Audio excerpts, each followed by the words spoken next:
10 தலை கொண்டவன், சீதையை தூக்கிச் சென்றவன், ஸ்ரீராமனால் கொல்லப்பட்டவன். 3 வரிகளுக்குள் என் வரலாற்றை முடித்து காட்டுபவர்களே. ராவணன், ராவணேஸ்வரன் பேசுகிறேன். என் உயரத்தை சொல்வதற்கு ராவண காவியம் எதற்கு? கம்பனில் நின்று பேசி காட்டுகிறேன். ராமன் ஆண்டால் என்ன, ராவணன் ஆண்டால் என்னவா? ராவண ராஜ்யம் தெரியுமா? என் கோட்டை சுவற்றை தாண்டுவதற்கு வெளிச்சம் காற்று என் காலன் கூட நடுங்குவான். சொன்னது நான் கிடையாது, எதிராளி அனுமன்.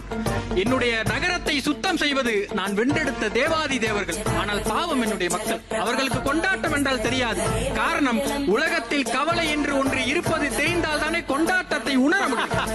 இசையையும் பாடலையும் மட்டுமே கேட்டு கேட்டு பழகிய காது என் மக்களுடைய காது. ஒரு நாளும் அழுகையும் புலம்பலும் அவர்களுக்கு என்னவென்றே தெரியாது. ஒரு நாள் தெரிய வந்தது. அண்ணா என்று ரத்தம் சொட்ட சொட்ட சூர்பனகை ஓடி வந்து என் காலில் கிளந்த அந்த நாள் அவர்களுக்கு அழுகை தெரிந்தது. யார் என்ன சொல்வது? எனக்கே தெரியும் என்னுடைய சாவிற்கு காரணம் நான் செய்த தவறு. யாராவது சொல்ல முடியுமா என்னுடைய கோபமும் தவறு? வரலாறு